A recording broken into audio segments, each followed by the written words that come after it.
Hello and welcome everybody. Oh, hi David, how are you?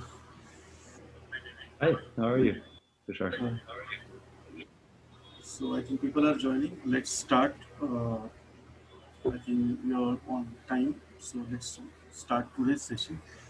People will join slowly. So, Okay. and who are joined, just I will say Happy Diwali to everybody. And so today we have David Füßer from all together from Germany uh, for today's wonderful UX talk. So I will introduce everybody, Mr. David. But before that, let's just 1 minute. Just request everybody to mute your microphones. Uh, so let's introducing. I will start about a little bit 2 minutes for about this UX talk is all about, and then we will start about today's sessions. So basically, UX talk as we started, everybody in lockdown time, and so we started this activity. So myself, Tushar Deshmukh, I think many people knows. I see many people are. We have continuous followers, and I'm glad. So I'm basically run my company at Pune, India, which is UXExpert, which is dedicated to UX design and development. So we work with AR, VR, a lot of UX technologies. And during this lockdown so period, everybody was a little bit have time. So I started this activity as a UX talk. So where idea behind UX talk is basically to get people awareness about UX and all other technology we use in the user experience. So in this series, we have a good speakers starting from Susan Wilshek to David. A lot of good. We have done women's conference also regarding all design subject. So a lot of good speaker they are connected with this platform, and I'm glad it is now people are following. We have recently launched few videos for UX Talk on our YouTube channel. Please follow that channel basically, and yes. So today's and obviously we have few more. Speakers are lined up, and we are dedicating few more uh, topics regarding to UX, so that UX is not only UI, and UX is something beyond that, so people should understand. Soon we are planning some offline conferences also. Hopefully this COVID situation allows us. So actually we are planned in December, but we have to postpone this. But soon, definitely, in maybe within next 2 3 months, if everything is so, definitely we are planning offline UX talk as an activity. So yes, so today we have very interesting speaker with us. Is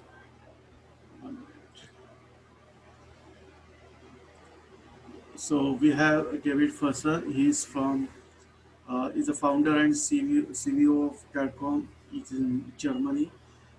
He's basically very curiously driven entrepreneur. He has a startup in Germany, and he is doing very good, fantastic job in user experience and this field basically.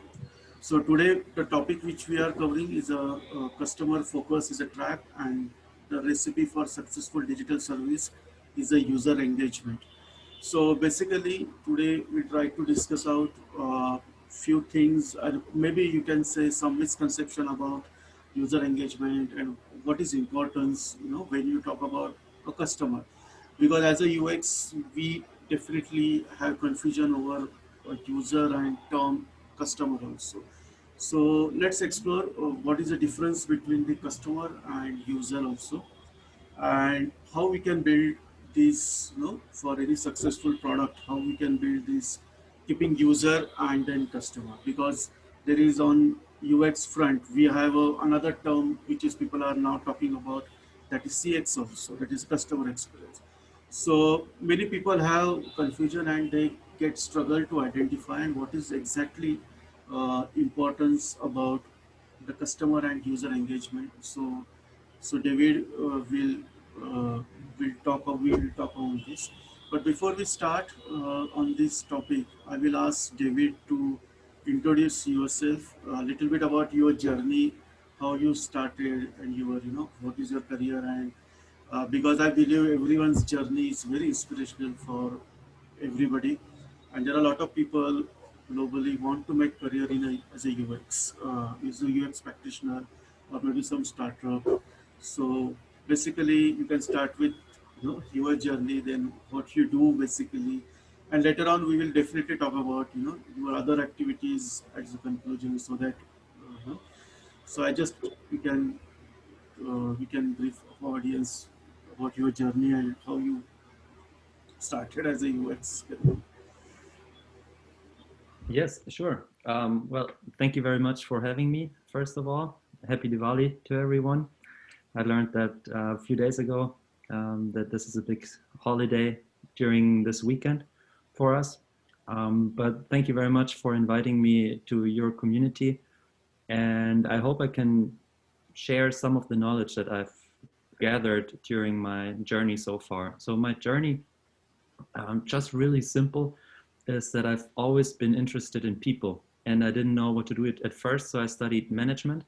I got really interested in innovation management and that got me into digital products, while at the same time always thinking about, okay, how do human people function? And I think 4 years ago, a partner and I wanted to found our own consulting firm because that's what I did before. I was in a management consulting company and consulting different large organizations on digital products and organizational issues. What we saw is there that every time it came to a digital product, the same problem kept arising. It was always a problem between the intention that the company wanted to pursue with their product and the customer not really getting their product or not understanding it. The sales volume was not as expected. So the difficulty would always arise at the same point. And that was the interaction between the user, so the human being, and the digital product. And we figured out that we really wanted to connect those two better. And that's how we came about.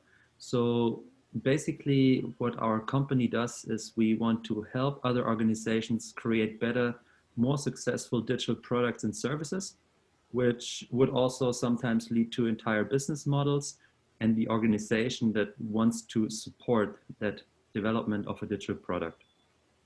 Just to give you a short summary of what we do and why we do it, because we believe that digital products should not only serve a 1 and 0 code and some machine and some database, but really enhance the life of the people that actually use the product. And only if we build products that do that, then it can be successful. And that's why it's so important to look at the user and understand from a developer side, understand the other side, which is the user or the analogous human being. So coming to our today's topic, right? So what do you think about this? Just you can Mhm. just elaborate the basic terms. What is a customer? Mhm. And what is a user? So we can start from that. So audience will get. So what do you think about exactly the customer and the user? What is the difference between the customer and users? Okay, so I have some slides in the background.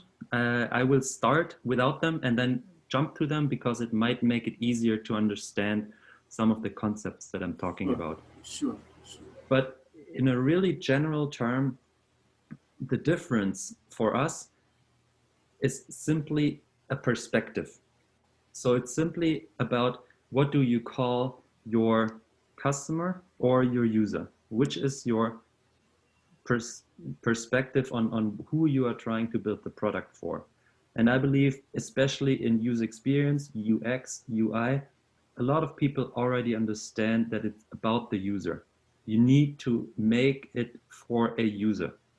However, in most companies, the user is the same thing as the customer.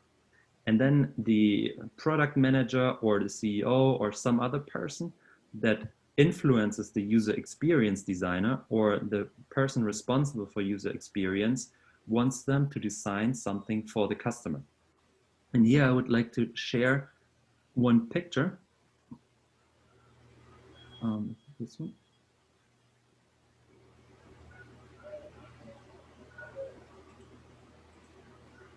Does that work? Oh.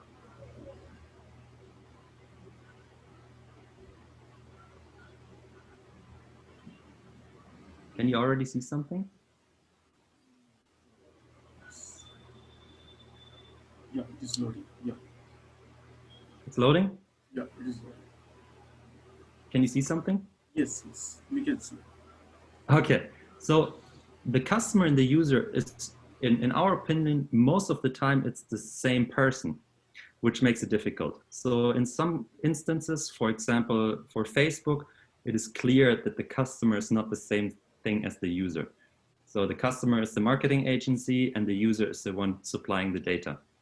However, what we find out is that as soon as we are in a team that is trying to build a good digital product, you sometimes mix it up. And as soon as you talk about the customer, the problem is the entire conversation goes about things like features, usability, KPIs, a basket size. If you talk about e-commerce, what's the pricing? How much money do we get? How much revenue do we do? What's the unit economics of your product? The problem here is that as soon as you try to optimize for these things, you're not really thinking about the other person that is supposed to use it anymore. So the customer is not the same thing as the user. The user is only interested in his utility, the utility against the cost of what he needs to do in order to get that utility. The user thinks in habits. We are all human beings. We have a great example. We are having a talk in India. I'm sitting in Germany, but we are the same in terms of we live in our habits. We look for experiences. We try to optimize the utility versus the cost.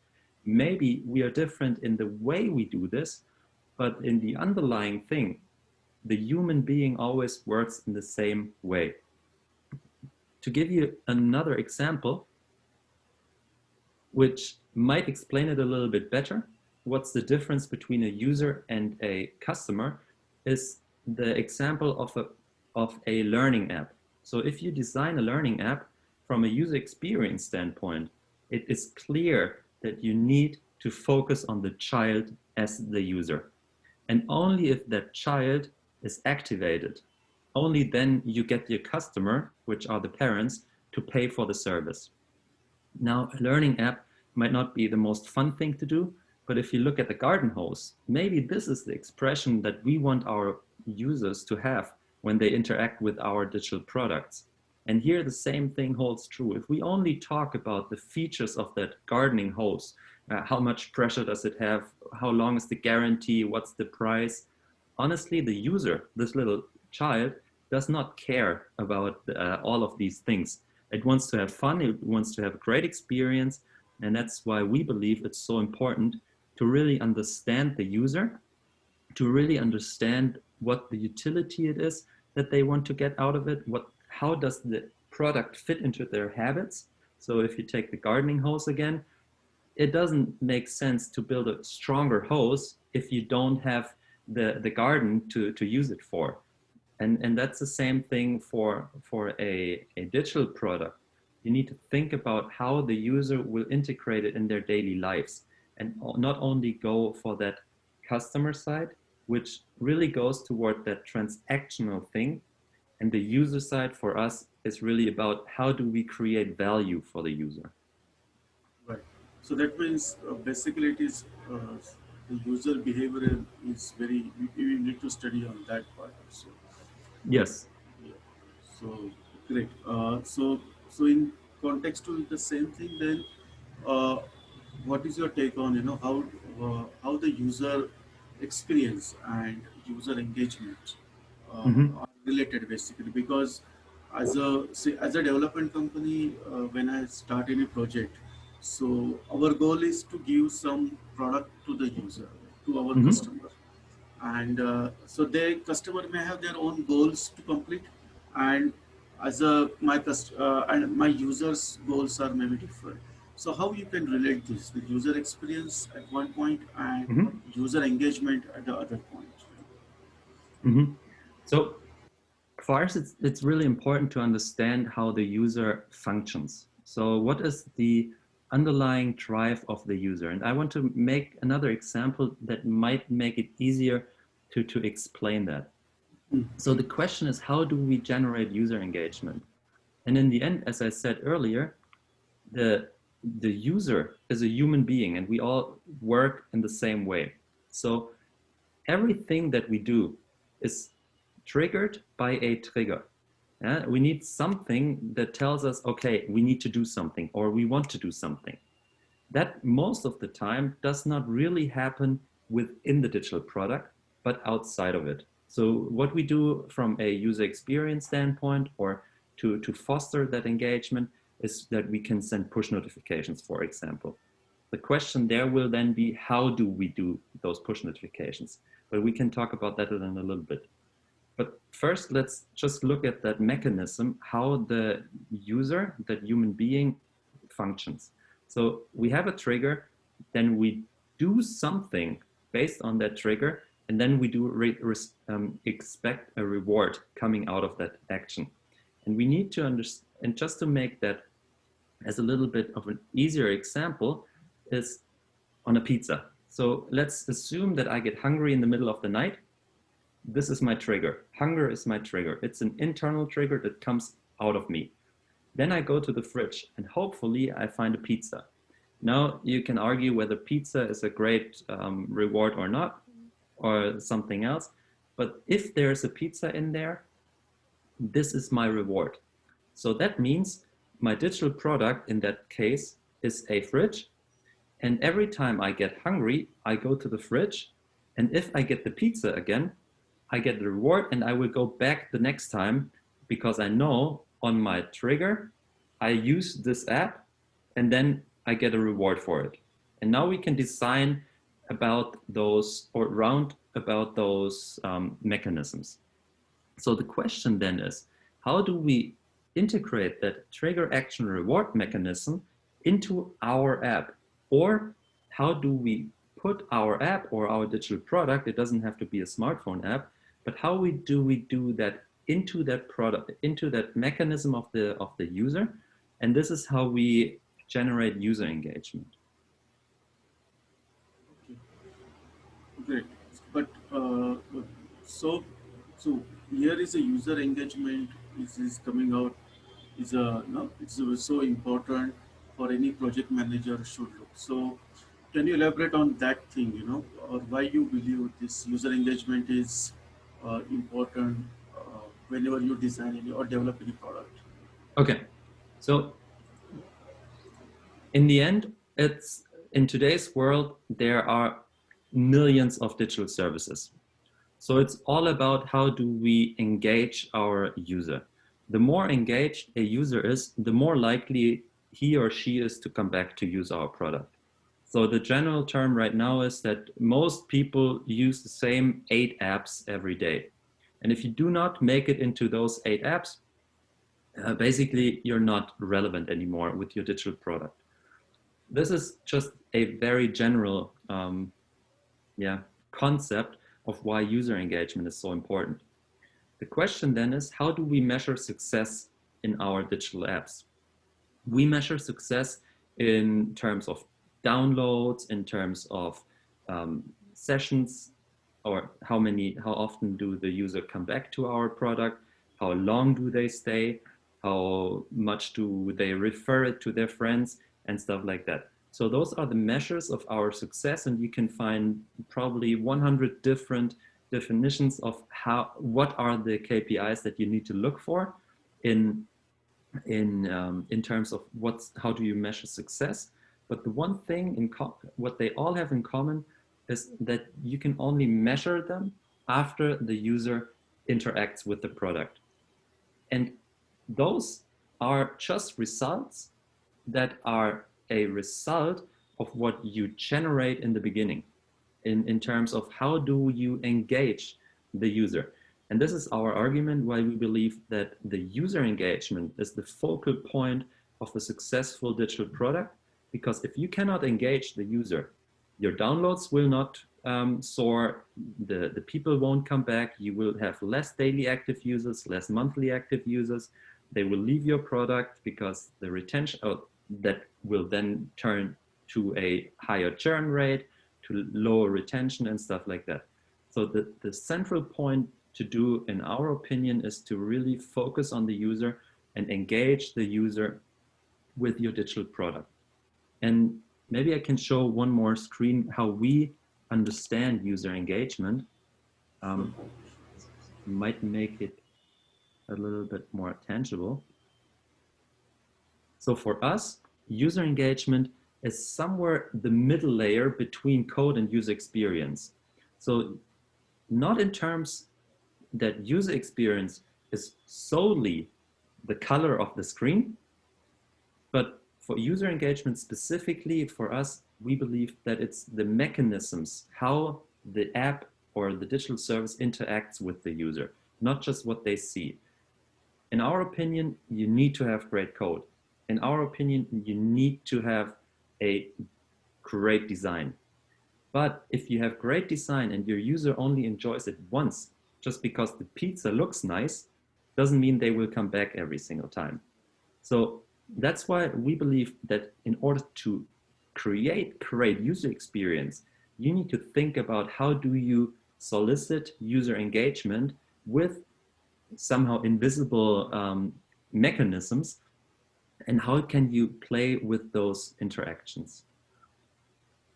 Correct. That was actually even we face when we want to explain the customer what exactly they are looking for their product. But I have now a couple of questions here. So Okay. first of all, as a UX practitioner, how we can start on this. So suppose I want to make one product, then so how I can start? Maybe some research. What kind of a research should I do, or how to build this user engagement as a totality, the process. You can just, if you have some kind of an example, or with that you can explain this too. Yes. So there are two directions where you can go. You can either talk more with the user, which is user research, and then the other side is you can build mechanisms into the product that will lead to more user engagement. And this is basically the match that you need to do for every product, is product market fit. When we solely talk about, so of course you first need to understand what is the daily life and the routine and the desire or the unsatisfied or the underserved need of the user that you try to target, that you try to get for your product. And once you have this set, you can start to figure out how to engage them and how to build mechanisms for that. In our opinion, user engagement is built. It's not a by chance product that you try some things and you throw out best practices and then you see maybe hopefully it works or maybe not. But in our opinion, it works, or it is built in several different phases. So user engagement, in our opinion, is built, and it's not just a result of some random thing that you've done. We've defined it in 5 different phases, in 5 different dimensions, which is one, onboarding. You need to explain, or the user asks you, why and how should I use this service? So you need to find a way to explain to them And we can probably talk about every single one of those dimensions in hours, but I will just go through real quick, and then I'm sure there will be more questions based on certain things, and then I'm happy to talk more about the details of those dimensions. The first one is onboarding, where you have to explain to your user why and how they should use the service. The why is more the value proposition, and the how is a little more difficult to give to the user or to explain to them, because in our experience, it's not sufficient to just tell them, okay, here's a sheet, here's a manual, this is how you use it, and now go for it.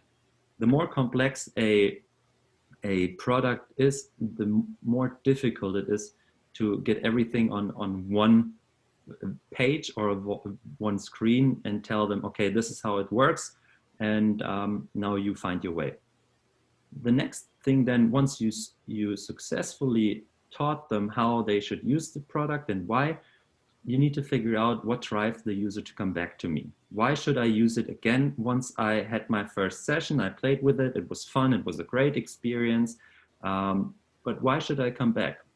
If we remember the thing I said a few minutes ago, is we use 8 apps on a daily basis. How do we get our user to remember us the next day so they want to come back again?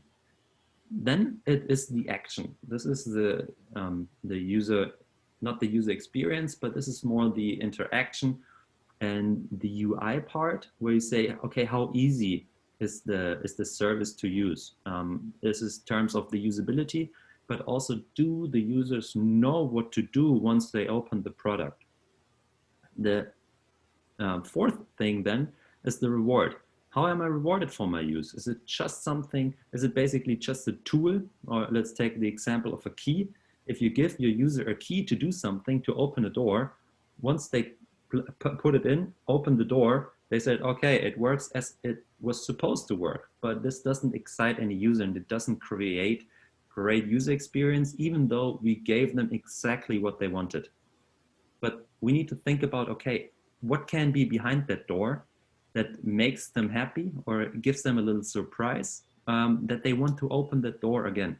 So let's go back to our fridge example. If we open the fridge and there's something new in it every day, you might be intrigued to look at it, even though you're not hungry necessarily. And then one of the things that we haven't talked about yet before is the investment part. What does a user gain from a long-term use?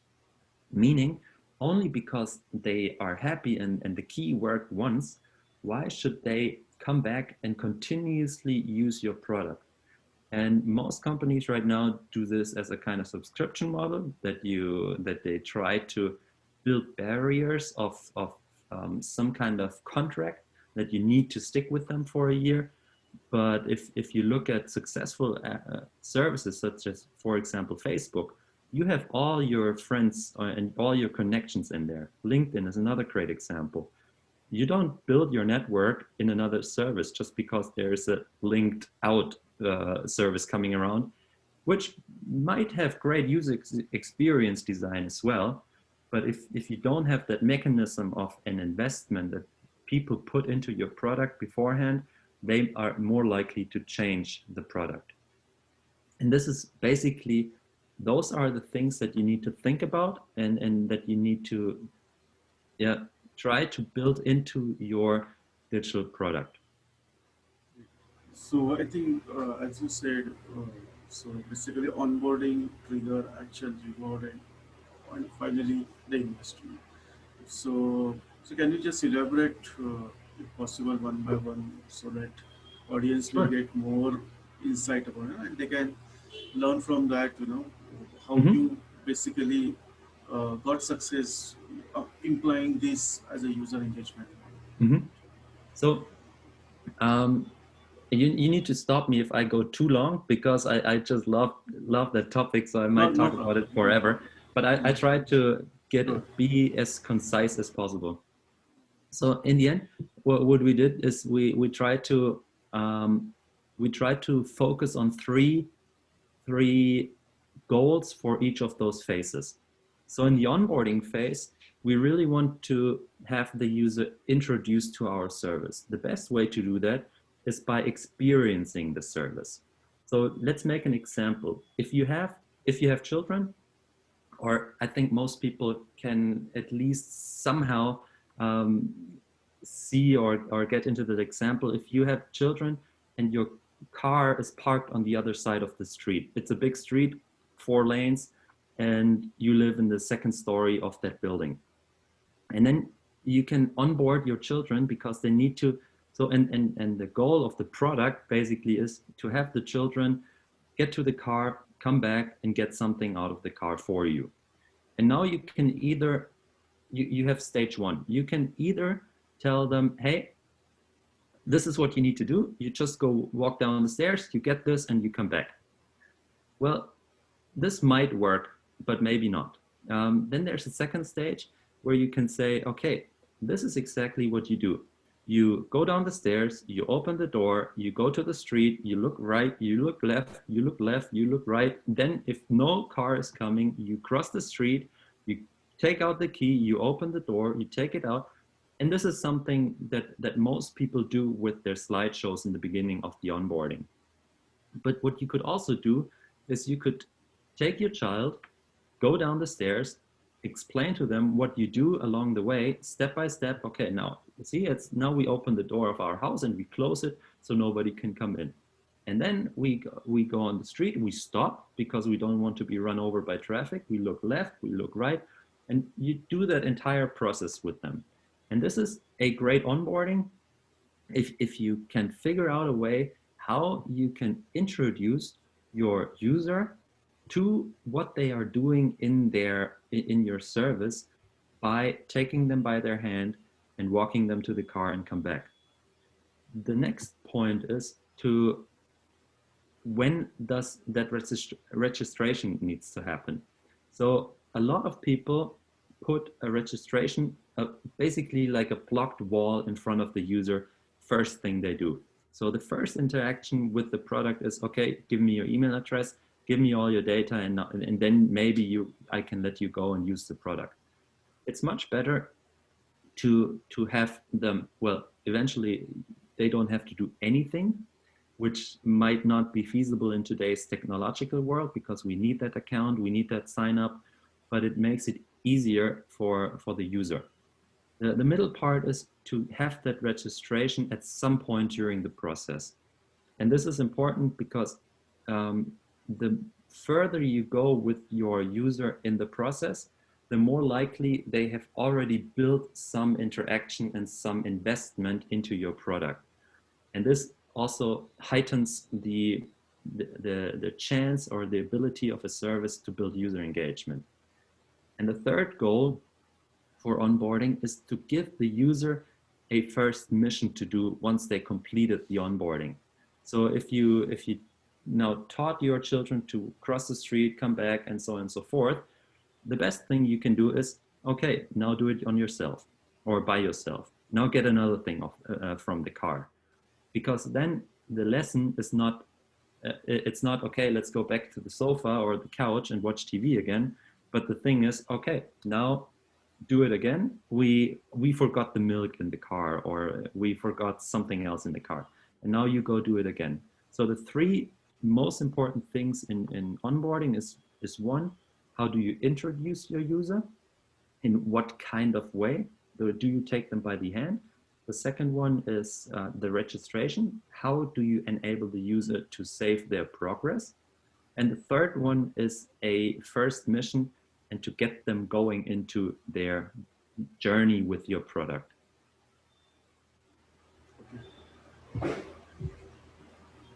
Yeah. Should we move to trigger? Yeah, sure. Is this too detailed, or should I break it down? It is fine, because that was actually needed also, because what I believe, so you are putting a little bit different approach in the user engagement, because many people follow a typical UX process and they eventually get fail in some other way. But I found this very interesting, and I hope audience also they should learn from this. Sure. why the user engagement is really a important thing for that. Yes, you can Awesome. move on. Next point here. Okay, cool. For the trigger, it's basically what gets the user back into your product. And there, again, three main things that we consider are the keys to success in building successful triggers. One is the call to action. How do you send that trigger? Basically, how do you word it, or how do you frame your trigger? Is it just a, hey, here's my product, by the way, I'm doing, let's say triggers for UXTalks. You send someone a reminder email and say, hey, did you know we have UXTalks? This is a trigger already, and a lot of people, and unfortunately way too many people in my opinion, send this kind of trigger in as a push notification in a digital service. The goal here would be to say, okay, this is what I want you to do. This is why it's important that you do it. Let's say, for example, you have a UXTalk app, and you send push notifications to people and say, hey, by the way, we are trying to help you learn something so you can be more successful with designing user experience for your digital products. For that, we have the UX talks, and here now you can sign up for the next one, because this will enable you to build further knowledge. And this is something that you want your users to see, and how you want to solicit action and really get them to push the push notification, or to tap the push notification, to go into the app and perform that call to action and that task that you gave them in your push notification. The second goal for a trigger is to try to send this trigger at the exact perfect moment. So if you have a, let's say with the UXTalk app, whatever this might be, you want to try to figure a way out to send these notifications as close as possible to the determining moment when people determine what to do next. So if you only send a push notification once a day to all the users and say, hello, we're still here, this will not solicit or further user engagement. But if you can send them something the minute before they decide whether they go sit in front of the TV, or go on their phone or tablet or computer and listen to another talk, this would be a much better way. And if you look at different video platforms, they are doing a pretty good job in recommending you the next movie that you want to see. And also, they're not sending that to you in the morning. They send that to you in the afternoon, where you usually watch your TV.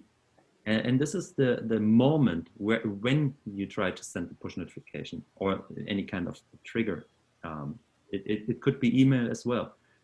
Just figure out what is the best way and the best timing to send that trigger to the individualized person. If you send the same thing to everyone, it's, in our opinion, not as good as if you figure out a way how to send it to the specific user again. And the third one here is it's not about sending something, but it's about the frequency of need for your product. So the more often, so let's make an easy example what a bad frequency of need is. You have an app to do your taxes, and you need that exactly once a year.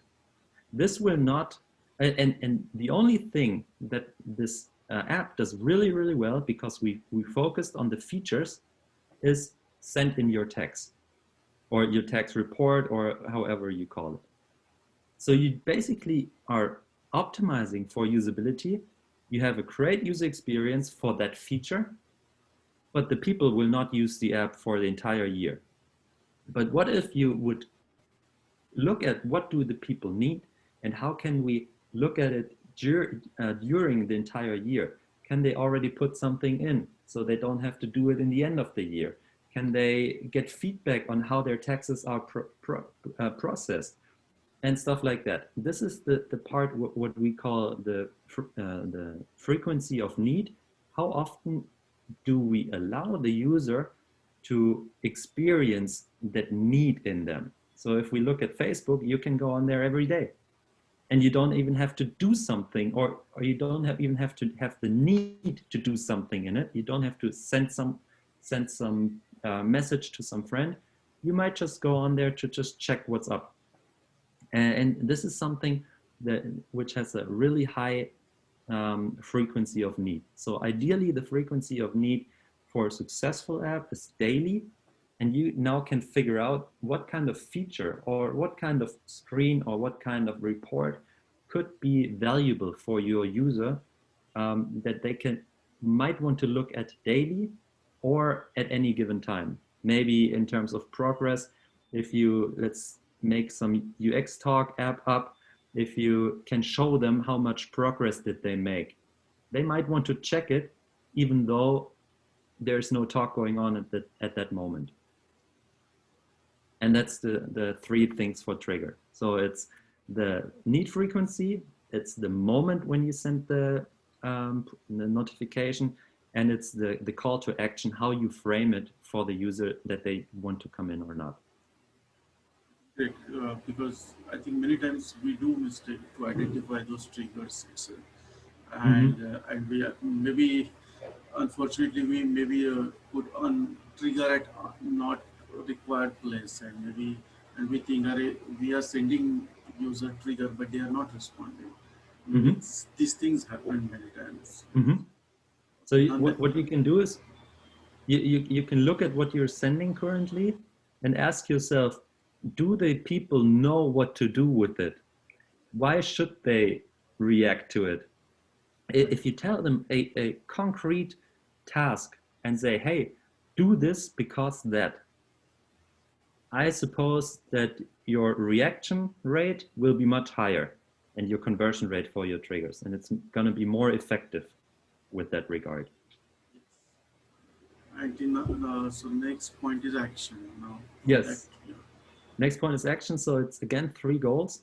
We want to have the user know what they do. So if we, the best thing would be to give them some kind of a task that they can complete. So the tax thing again is, okay, file your taxes. As soon as this is done, they check something off. So it's the idea of a checklist or to-do list. So people want to have a goal that they can complete. The more clear that goal in your app is when they come back on a daily basis. So let's take Facebook. They want to be up to date. As soon as they've seen everything, they will leave. But if you have an app where nothing happens and they need to figure out by themselves what to do in that app, this will not solicit user engagement. So give them a specific task. It doesn't necessarily have to be a checklist and something to check off. But if you look at games, they're doing it really, really well. They give you a quest, they give you something every day to do and to get you back. The second part of action is, is for most people a no-brainer, but to give the user feedback within the app that they completed their task and that it was successful. We've worked with clients where they said, well, they can click on it and then we have the information and then it works. But they never sent something or gave the user a feedback that it was actually sent successfully. So we sometimes got 20 emails from the same person because they just didn't know that it was successful. And this is already something where you can play with and say, hey, great job. You've done your job. You've completed what you came here to do. And this kind of feedback is really important. And the next thing then is whether you can, how you guide the user through the task. So if you give them some kind of goal to accomplish, so for example, the tax returns, and you say, hey, hand in your tax returns, and now go find your way through the app. If you can help them go through the specific points And there are things like a progress bar are already something that helps to get the user from A to B or to Z or whatever. But if you, and this is where great user experience design comes into play, where you can show the people what the next step is and how to move through those steps. So this is basically usability and an encouragement to go. So one for action, one is give them a goal, what they should complete. Two, guide them through it. And three, give them a feedback upon completion. This is something that most people do really well today. Most, not all of them. But then the other four parts are mostly on. And I think there, I think we can have a chance of innovation also as far as the UX experience design. Yes. I think action part is where we can introduce some technology like AR or VR. We can introduce something where for more engagement.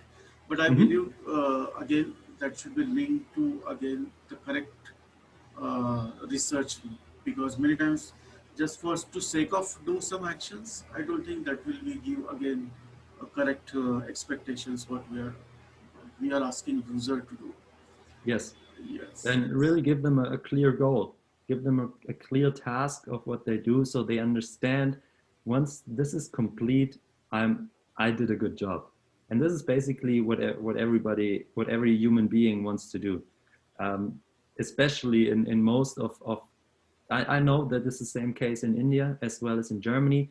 We get taught in school to complete our homework, and we feel good when we complete a task. Right. And this is something that is really powerful and that we can use as a good user engagement mechanism. And I think next point is reward is once I complete my task, then I should get rewarded. So that is Yes. also expectation that user will get. And I think reward is something related to some psychology also, because I get Exactly. something. Okay. So you can elaborate on that point. Yes. So the three goals here for reward is what we look at is the variability. So is it always the same thing? This is one we touched earlier with the key. Once we open the door goes open. This is something that I expect. And by just giving the user a success on what they expected anyway, you will not create excitement. But what you can do is that you can give them a variability. So maybe in the fridge, there's not always a pizza, but there's something else as well. Maybe you can chip in some kind of feedback and, hey, you're great, you're on the way to finish your task, that they did not expect is already something else that helps them to create that excitement. The second point is, so the most important point here is the variability. Is it always the same? Do I know already what I get? And then the second point comes in, it's the time of anticipation.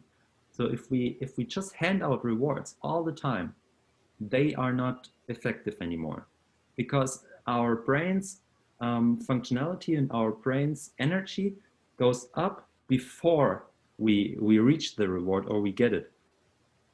As soon as we get the reward, our brain already shuts down, because then it's happy. Only in the phase of anticipation of a reward. Hey, if I go through the door, there's something behind me that might be good or bad. Only then our brain gets excited. And that's why it's important that if we, for example, design levels in games or something like that, that it's not boom, boom, boom, reward, reward, reward. And it's not about just a, let's say, gamification of I get a point for every second that I spent on the app, but really that I need to do something in order to get the reward. And the third part for reward is how many of the different kinds of reward do we reward for the user. So there are three kinds of rewards. The one is the reward of the tribe, which is the community. So the social part. Do I have a chance to shine or show off in a kind of community? Do I get messages? Do I get likes? Do I get some kind of compliments. This is really powerful. The second one is the reward of the self. Do I have the feeling of achieving something?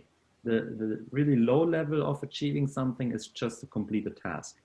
But the further you go, you want to have a development in yourself. You want to earn a status. You want to reach a certain point of sufficiency or something like that in a development path.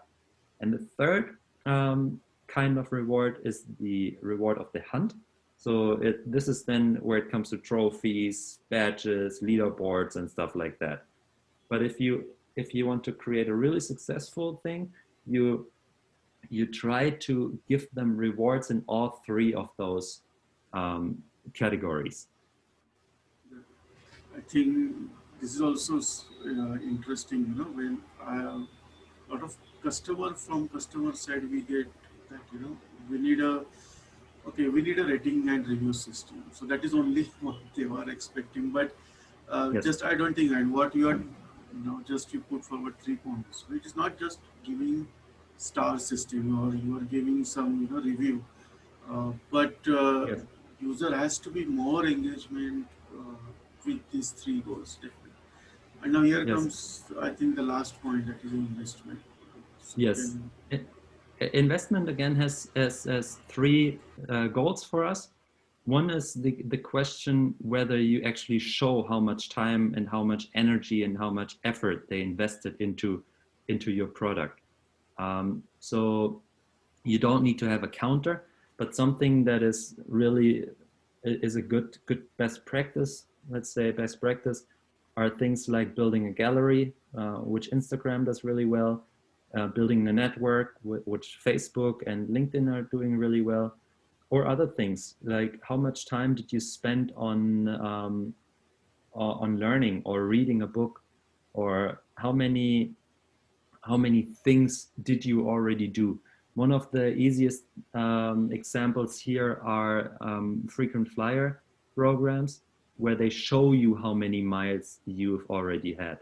And this is something that you need to find out, is whether if you just have a key and you use it every day, maybe if you show them how often you already use that key, you can show them how valuable that key is for them.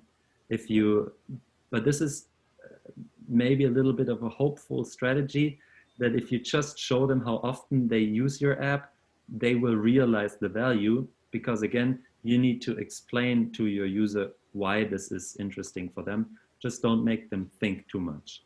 The second point is, and I do say that with caution, because I don't encourage it for every single product, is you can also exert pressure on your user that they should use it again.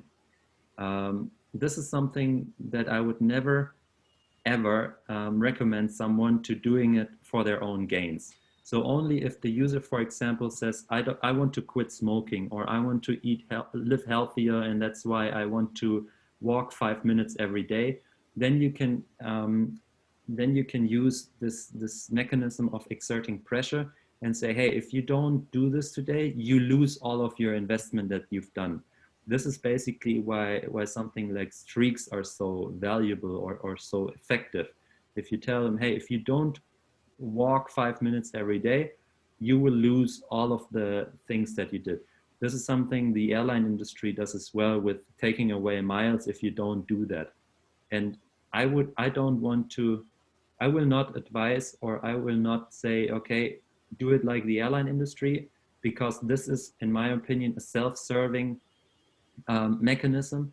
But if you have an app where you say, okay, our UX talks are really valuable for the user, and the user says, I want to be in every single UX talk because that helps me, please remind me, you can build a mechanism where you say, okay, if you don't show up to every UX talk, you will lose all the knowledge that you gained from the last UX talks, or I will delete all of your notes that you took, something like that.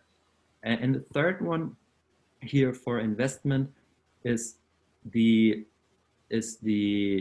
the loss potential, the kind of loss that you can have. If the loss potential is basically not there because whatever that you already invested can be rebuilt really quick, it's not really an investment. But if the loss potential is something that is valuable within your app, where you or within your service, let's take again the airline flyer miles are something that are closer to the top thing, which is the physical thing, which have real life implications. There you can explain to your user better that if you leave our app, if you leave the UXTalks, you will forget all about all about the learning. So the idea here is not that they will forget over time, but once they quit, maybe you have a kind of a community where all of the UX talks you recorded are in, and they quit using the product, or they cancel the subscription or whatever, they lose access to that. And they will value that on a virtual loss. But if you have something that they've built up for themselves, so for example, they also take notes in your UX Talks community, they are more likely not to cancel the subscription because they value what they did more, they value more. And these are the three things that you can look at in investment. How do I show them what they already done, which is sometimes easy, sometimes really tricky, because you need to figure out something to show them what is valuable to them. Then you use that to create loss potential, and you can figure out what kind of thing can they lose if they quit or if they leave. You can also say something, they cannot move forward if they don't do more. So they cannot reach the next level, or they cannot access the UX Talks Premium if they have not watched 5 of the regular UX Talks before. And then there's that exertion of pressure where you say, okay, please don't go. Otherwise we take something from you. But there again, the disclaimer, I don't want to use that for anything that is self-serving. I want to use that for a mechanism that the user really wants to have. So if they want to get better at something, offer them the opportunity to do something like that. Okay, so so basically, what what we are telling, and what is your approach for this user engagement? So whoever I think starting there as a UX next project, they are where they are try to implementing this process, because there are a lot of processes we have and people get confused, like people lot of talking about design thinking or user centric design and agile UX, lean UX. People are very much I will say it's not a, I will not say they are doing wrong thing, but there has to be now what today's what we have discussed and what is the points you are putting forward is I think really important thing. And user engagement and customer these are two different entities altogether, and we have to treat them differently. But uh, just one come to the one small basic question, how any practitioner, UX practitioner should start on this, and how they can because track the things where they are going on the correct way, or what are the how we can change basically whether my onboarding is doing correctly, or whether my the triggers which are identified, so those are correct. So you can elaborate on this so that that will give more confident on people on this Yes. system. Yeah. So basically, there are, in my opinion, two things that you can do. On the one hand side is the more important thing, I believe, is to really measure the impact of what you've changed, so that all of your KPIs in the end are getting better by understanding, okay, what am I designing towards? And then there's the thing, do I design at the right part? And well, I haven't thought about that before so much, because usually we are the ones that hold the company accountable towards the progress, and we basically, let's see if I have a, and I look at for a slide where I can explain that better. So usually we hold them accountable, but what you can do is we've published a user engagement check on userengagementcheck.com, and I can share that with you maybe afterwards or at the same time, where you can where we have basically a quiz or a questionnaire which you can use to evaluate whether you are aiming at the right level of each of those. And it will give you back a score. It's not a so concrete score as what we would do, because our mechanisms are standardized, and just because someone puts in something else, we cannot give them the exact score, but this would show you whether you're on the right track. And I think it would be easy to just, yeah, I don't know if it's user friendly, but if you take screenshots of those questions and the answers, always the highest answer is the best option to do, and just check whether you make progress or not on this, whether you find a way in your design progress or in your concept progress that fits the better category. Let's say you've so far have one type of reward in there, which is a star or a coin for every, or a point for every interaction that you do. And maybe you can then find a way, hey, I wanted to have more of those mechanisms built in. So what about I show them how many points they already collected and what the next level would be. This would already then tell me, okay, you give them something that they can hunt for and something that they can show off to others. Show off to others might be, let's make an easy example again with UXTalks. You have that app where people have, where you tell people, okay, once you've listened to 10 UX talks, you can add a UXTalks expert badge onto your LinkedIn profile. And this is something then that people can already share. And this is something that they can get social proof as well, and a social recognition. And these are things that you can look at. So I would at this point do a pragmatic approach. Just go on that quiz and check on the product that you currently are at. Go through with it. You don't need to send the thing every single time, but you can, feel free to do so. Use it if it helps you, use it all the time. I'm absolutely fine with it. Maybe this helps you to really think about the process as well, because we try to build it in a way that also teaches you how to look at it a little bit. I know it's not perfect, but I think it might be a good companion to use when designing a product. You mentioned one website, so if you great if you just put that in chat so audience will look at it. Yes. Here, I share it here. It's userengagementcheck.com. And this is how it looks like.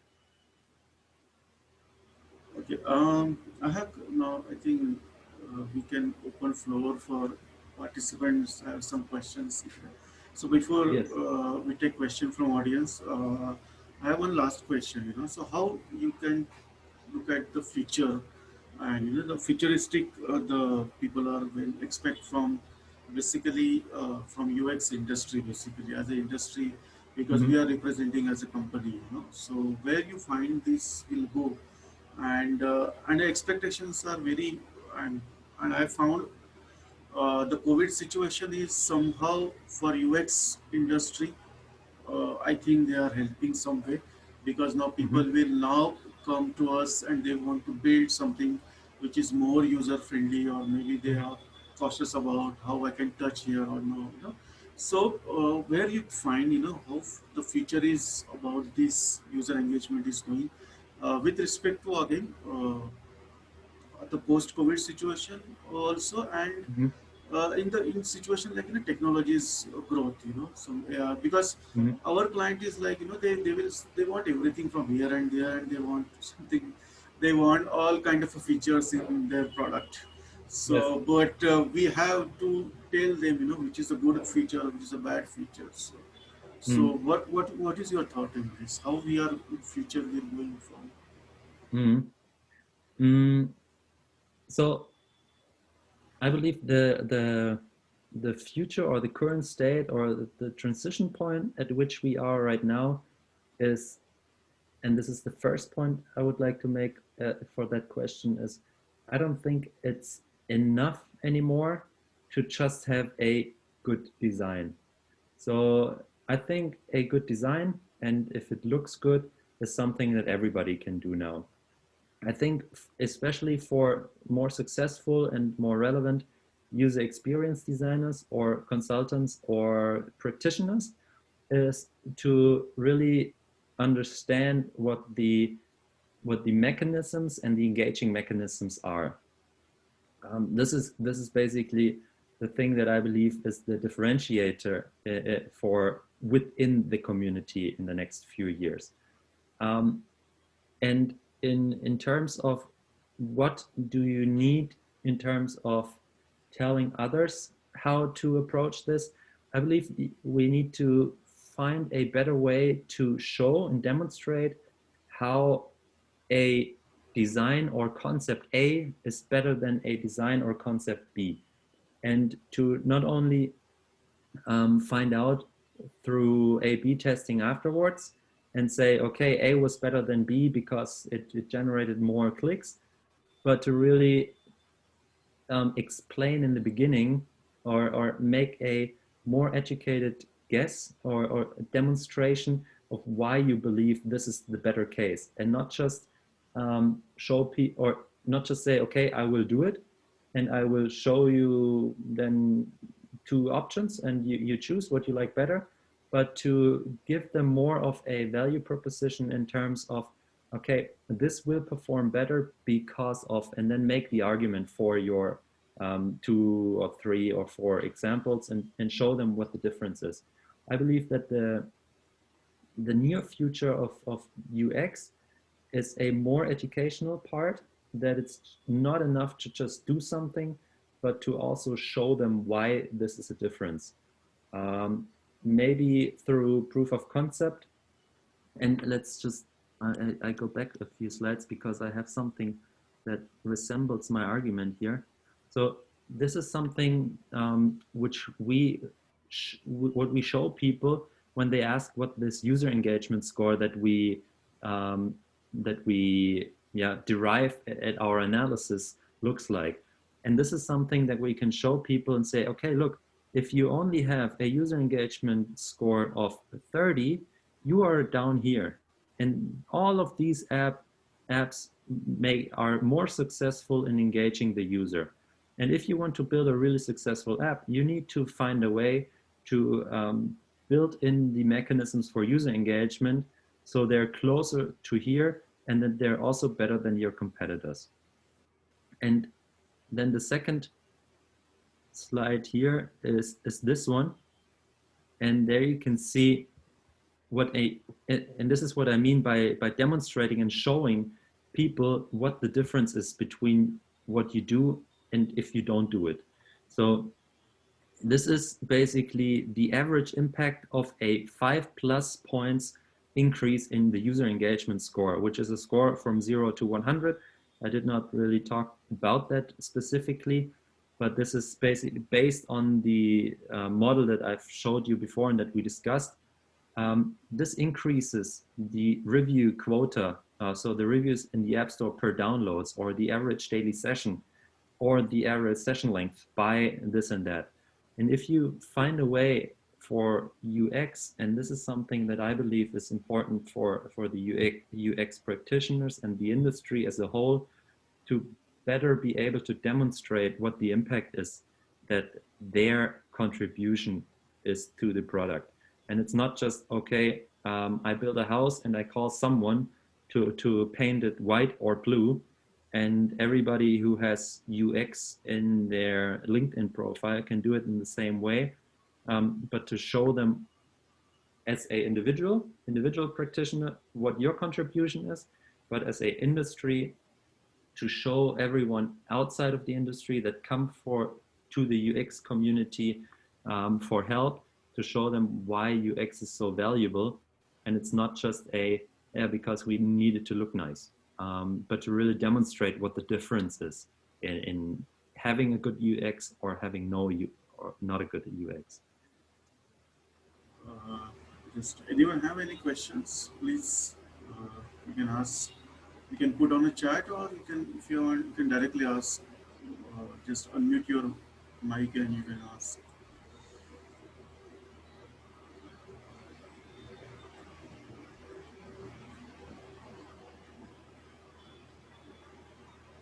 David, I have question. This is Mehul from Pune, India. Hi, good to meet you. Hey, great insight. There's so much that you discussed that, I had to really, write it down and say, let me take it one at a time. But yeah, there's this, it's always going on because of the new startup community coming in. Every day there's a new thought in the same product. So even before people start building in, what would you recommend at the prototype level? How deep do we really consider the user at the prototype level, especially when the user is probably going to change over a period of time, the behavior as well as the geographies of the user? Mm-hmm. So, but what are your recommendations in those cases? I would firstly identify or build a structure which is looking at the trigger action reward mechanism. So what is the thing that I want my app or my digital service to do, and then map this to your current user base. Who are those users, and how does that make them feel, or how can you build a prototype based on them? Because you're always targeting a specific user base, and the more specific you can put your user base, the better you can design for them. And I believe that and this is some of my consulting experience, is that as soon as you grow that user base and say, okay, but I don't want to be as specific because then it will not serve this and that person and this and that user group. But really have that structure and always think about, okay, how can I build my product in the best way based on that structure, but for that specific user group, what they need to do, what they're currently doing. And when this changes, you can go back and say, okay, what effect does that change in the user group have on my structure? And do I need to change for that maybe growing user group, or do I need to change something entirely because they are now thinking differently? But always have that reference between, okay, it doesn't matter if it's a user journey or a user map or a product map. Just say, okay, what is affected by that? And I would always go back to that simple trigger action reward and investment thing, to really be sure that you covered all of this, at least for a standard level. Because what you don't want to do is, in my opinion, you don't want to just build that key for a specific user base, which then just turns away and uses the next product again.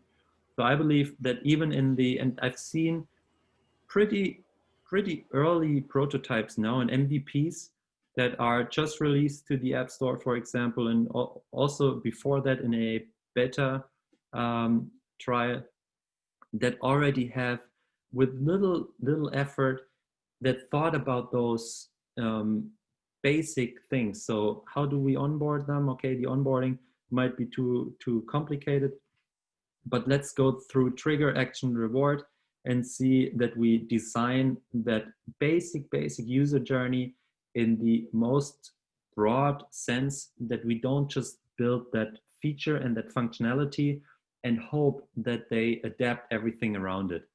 And I would rather build one feature and plus the trigger and the reward than to build 3 features and hope that one of them sticks. Okay. Thank you, David. Sure. Does that answer your question?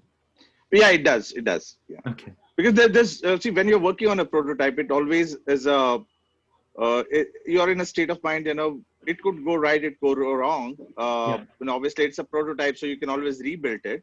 But Yes. there has to be some kind of a method to the madness, even when we are building the prototype. Yes. Yes. There needs to be something in order to be a prototype. Yeah. Sure. Thank you. Absolutely. Thanks, Mio. I think that was great.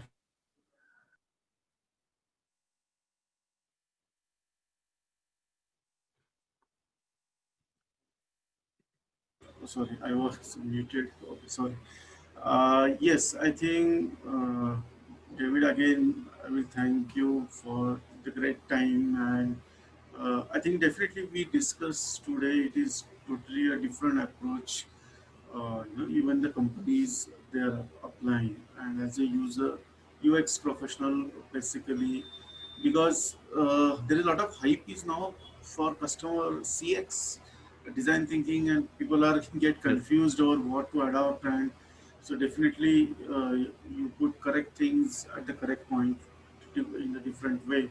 How we can make user engagement more uh, impressive way, and that will give definitely a, I will give say benefit for the both user and plus the business Mhm. owners also. I think thanks once again for your time, and this is a great talk. Uh, Again, I will say happy Diwali to all, everybody to today who participated. Uh, so we have a next UX talk on 22nd November. It is on very again interesting topic. It is on UX writing. The speaker is from Cool. Greece. He's Stefanos. He is talking on UX writing. So hopefully we are again. I will like to discuss more thing with you, David, because we are also in design development. We are also in project. I have a couple of clients in Germany Okay, cool. also. So hopefully we'll talk on different platform with different. Maybe we can come up with together some kind of a program so that in India we can have, because India a lot of potential is Mhm. there, a lot of good resources are there, good team we can build, and we are at a good UX. People are now awareness is now very much. People are taking very much interest in the user experience. So Cool. awareness is now there. It is now how we can build up opportunity for them Yeah, so that we can have a win-win situation for everybody. Yes, thanks again. absolutely. Was great time. Thank you for having It me. was great time, and yeah, everybody stay safe and stay good health and everything. Thanks. Thank you. Thanks. Bye.